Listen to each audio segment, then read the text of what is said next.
Hello everyone, I hope you're all doing well. I'm Hajar Razug and welcome to our new episode on Psych-Attack. Today we're going to delve into the fascinating topic of the psychology of social media. Social media has become an ubiquitous aspect of a modern life, and it's hard to imagine a world without it. But what impact does it have on our psychology? In this episode, we'll be exploring the complex interplay between social media and human psychology.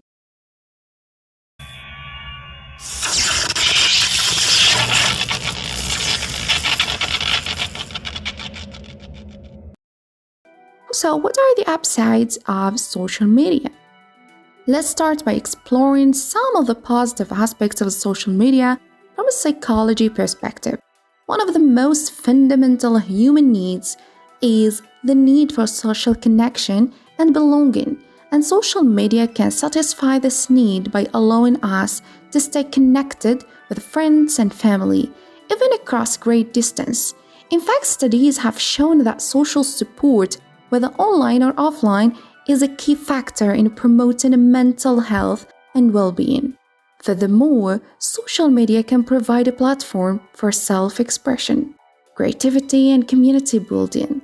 By sharing our thoughts, feelings, and experiences on social media, we can connect with others who share our interests and passion and gain a sense of validation and support.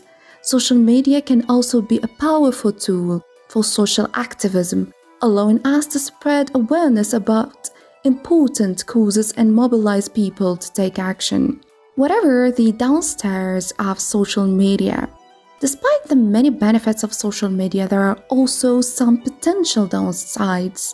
To consider from a psychological perspective, one of the most concerning issues is cyberbullying, which can have devastating effects on mental health, particularly among young people. Cyberbullying can trigger feelings of shame, anxiety, depression, and even suicidal ideation. Additionally, social media can facilitate the spread of misinformation, leading to feelings of confusion, mistrust, and anxiety. Another potential downside of social media is the phenomenon of social comparison. Humans are naturally inclined to compare themselves to others as a way of evaluating their own social status and worth, and social media can amplify this tendency by exposing us to countless opportunities for comparison. Seeing other people's highlight reels and curated images can lead to feelings of inadequacy, jealousy, and anxiety, and can trigger a constant sense of FOMO, which means fear of missing out. So, what psychological mechanisms are at play when we use social media? One of the most relevant theories is social comparison theory, which poses that humans are inherently motivated to evaluate themselves by comparing themselves to others. Social media can magnify this tendency by creating an endless stream of opportunities for comparison. Additionally, social media can foster the development of online identities that may differ from our offline selves and can give a rise to a sense of social pressure to maintain these identities. Another relevant theory is a self-representation theory, which suggests that humans use social media as a tool for self-representation and impression management. Social media allows us to present a carefully curated image of ourselves to others, highlighting our strengths and concealing our weakness. By selectively choosing what to share and how to present ourselves, we can influence how others perceive us and gain social approval and validation.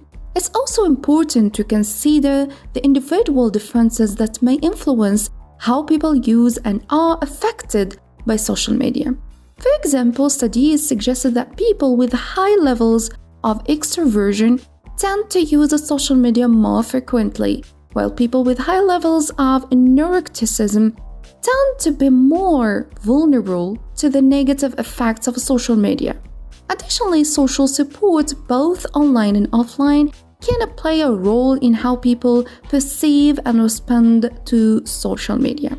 In conclusion, social media is a complex and multifaceted phenomenon that has both positive and negative effects on human psychology. While it can provide opportunities for social connection, self-expression, and community building, it can also lead to cyberbullying, social comparison, and the spread of misinformation. The psychological mechanisms that underlie social media use and its thoughts are still being explored, but theories such as the social comparison theory and self-representation theory offer valuable insights into how social media affects us. As we continue to navigate the ever-evolving landscape of social media, it's important to be aware of both its potential benefits and risks, and to use it mindfully and intentionally. By cultivating a healthy relationship with the social media and prioritizing our mental well-being, we can harness its positive aspects while mitigating its negative effects. So thank you for listening to today's episode on the psychology of social media. We hope you find it informative and thought-provoking. Join us next time for another exploration into the fascinating world of psychology.